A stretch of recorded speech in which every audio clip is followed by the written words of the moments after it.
Okay, so in this video I'm going to show you how to track the results and to see which one is the winner. So go to your ads manager, and we don't have data yet, but I'm going to show you how to set up the columns and all that good stuff. So go into your campaign for your tests, and this is where you're going to put them all. So if you do another test, you go back to Power Editor and do test number 2, test number 3, test number 4. Each one of them gets their own ad set within the campaign. So now we want to look at them and look at results. But there are the way that Facebook sets it up initially is no good. These columns are no good. I'm going to show you how to change that. So go to columns and then click customize.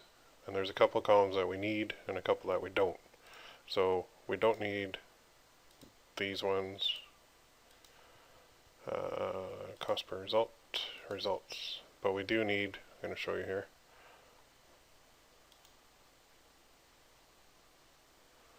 We do need these.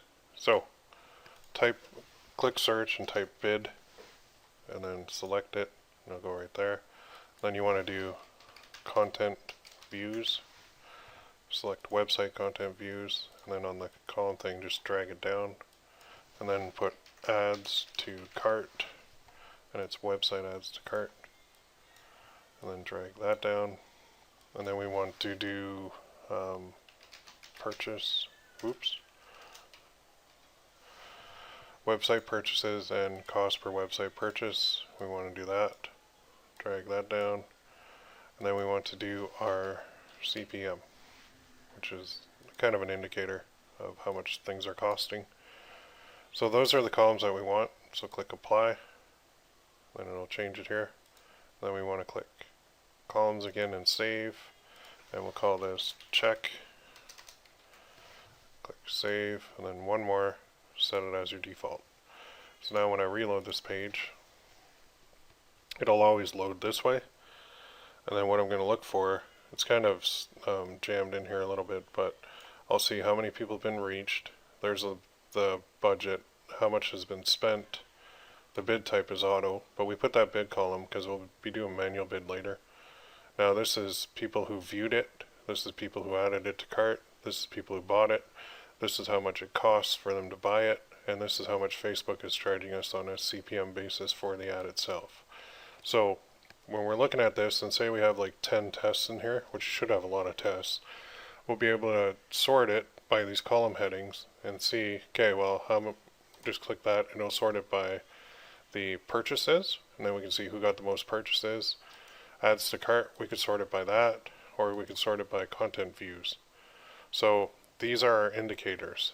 This one is not as powerful as the website content view is not as good as the add to cart, obviously, which is not as good as the purchase. Okay.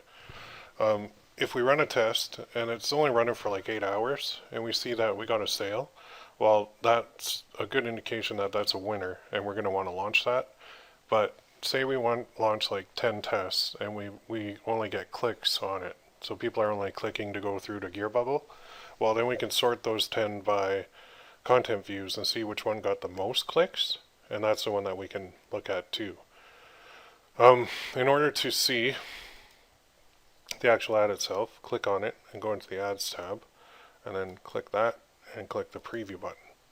And then we can actually view this right on Facebook. So if you click this little up arrow thing, and then Facebook posts with comments, and then we can see it here. But what I like to do is just remove this www part and go like this. Type business in there, then it'll take it to this page, which shows you, it'll show you the reach, the likes, the comments, and the shares. And now I can post as the page. I love my son. Okay. So this is a good way to look too. If it turns out that you don't have anybody like viewing it, then you can go to this measure and look at the ad itself and see if people liked it, shared it, and commented on it. And the ones that get some sort of engagement are the ones that you can launch. All right. So we're hoping to get sales because when people click this, they're going to go right through to the page on Gear Bubble and they can buy it. Okay. So our test is actually a test to see if they're going to buy it. And the ones that get the most engagement, we go by purchase first, then add to cart second, then view content third, and then fourth is we'll actually look at the ad and see if it's got likes, shares, and comments to determine if we want to actually launch it or not.